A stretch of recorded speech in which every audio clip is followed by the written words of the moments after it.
graça e paz do Senhor Jesus, meus irmãos que estão me acompanhando aqui pelo meu canal Aprendendo Bíblia, bem-vindos para mais essa reflexão hoje a respeito do fim dos tempos, a respeito da volta de Jesus, amém? Se você gostar desse conteúdo, não se esquece de compartilhar, deixar o seu like e se inscrever aqui no canal, pois é muito importante para engajamento melhor aí do nosso canal mediante a plataforma, mediante ao YouTube, tá certo? Bom, eu estou com a minha Bíblia aqui aberta em 2 Tessalonicenses, capítulo 2. Muitos de vocês já devem conhecer esta passagem, que é uma passagem onde Paulo alerta os tessalonicenses que estavam alvoroçados pela volta de Jesus, acreditando que os sinais que ocorriam naquela época já eram sinais que precediam a volta de Cristo. E Paulo fala, olha o seguinte, vão acontecer muitas coisas até Cristo chegar, obviamente, mas não será assim antes que venha algo. E a gente vai ler juntos aqui a respeito disso e refletir sobre o que falta para Jesus voltar. O que está faltando para que o Senhor Jesus volte e cumpra a promessa que Ele nos fez. Ele mesmo disse que iria voltar, iria nos levar para um lugar para vivermos junto com Ele, aonde Ele estivesse, que nós também estivéssemos junto com Ele um dia. Essa é a promessa. E a Bíblia fala em diversos momentos que mesmo que Ele tardar, a gente não deve ligar para o que os outros falam. Cadê o seu Deus? Cadê a promessa? Cadê a vinda? Pedro, se eu não me engano, fala a respeito disso. E a gente tem que continuar firmes e fiéis, porque Ele disse que vai acontecer. E quem disse que vai acontecer não é mentiroso, Ele é verdadeiro e fiel para cumprir. Amém? E muitas coisas Jesus disse que aconteceria antes da volta dele.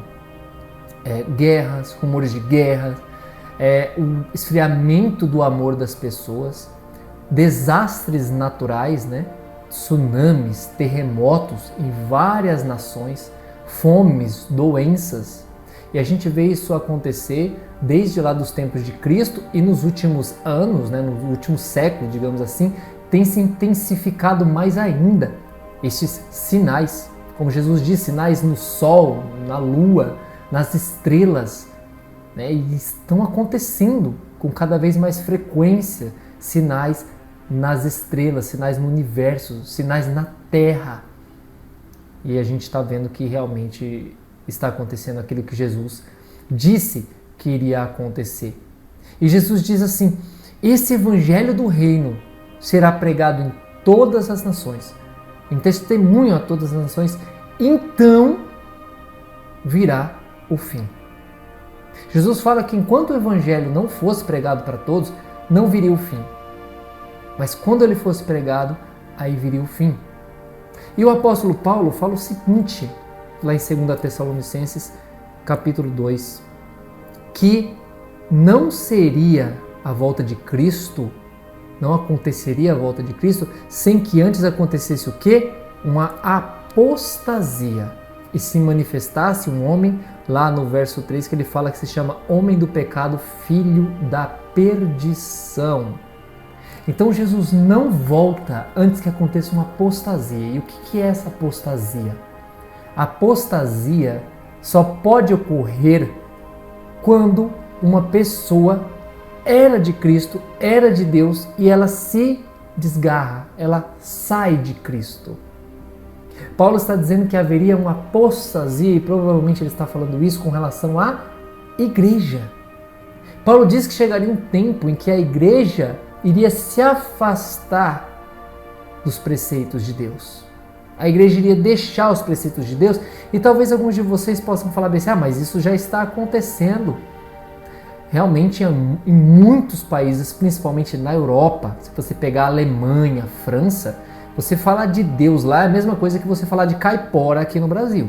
Né? Não vão te dar crédito nenhum. Falar de Saci Pererê. Para eles é uma lenda. É como se fosse parte de um dito popular, de um folclore. Deus para esses povos. Mas ainda a igreja é forte no mundo, né?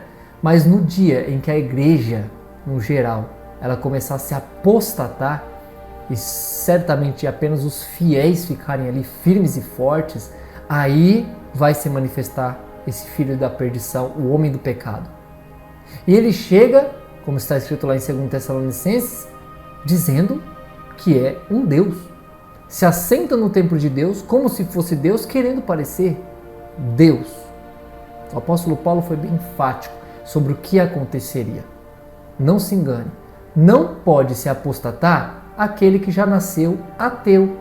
Não pode se apostatar da fé cristã aquele que nasceu muçulmano, pois ele já nasceu assim e crê em outra coisa. A única pessoa ou entidade que pode se apostatar são aqueles que confessaram no dia que Jesus Cristo é o Senhor. Algumas profecias apontam muito para Roma, muitas vezes, né? E Roma, coincidentemente ou não, vamos dizer assim, a sede do cristianismo, a sede da maior religião cristã do mundo. Será que isso está relacionado com Roma? Essas mudanças na igreja seriam um cumprimento de uma profecia? Será que a igreja irá se apostatar? Pois se a sede da igreja, a maior igreja cristã do mundo, eles se apostatarem, certamente os outros cristãos vão ser estimulados a se apostatar, principalmente os católicos. Eu não falo isso com digamos assim, o espírito de querer julgar católicos ou a igreja em si. Não, jamais. Eu estou falando isso baseado no que está escrito nas profecias. As profecias apontam muito para Roma, para o que sai do Império Romano, para o que tem a essência de Roma, como algo que se apostatará no fim, que se unirá com políticas e governos, irá perseguir cristãos por diversas vezes. Tanto que aconteceu, de certa forma, isso durante a Idade Média. A Igreja Romana perseguindo as pessoas, cristãs e não cristãs, obviamente, mas perseguiram. E cumpriu-se aquilo que Jesus dizia, Um dia vão perseguir vocês e matar-vos-ão em meu nome. Aconteceu o que Jesus disse que ia acontecer. E Jesus também disse que voltaria. E ele vai voltar. Então a gente tem que estar sóbrio mediante a tudo isso que está acontecendo no mundo. Amém, meus irmãos? Fiquemos com o que Paulo diz aos Tessalonicenses. A igreja vai se apostatar. Haverá uma apostasia, infelizmente, e se manifestará o homem do pecado, o filho da perdição. Tudo parece se encaminhar para isso. E na minha opinião, só está faltando acontecer a apostasia da igreja para que o anticristo se manifeste e Jesus volte. Deus te abençoe.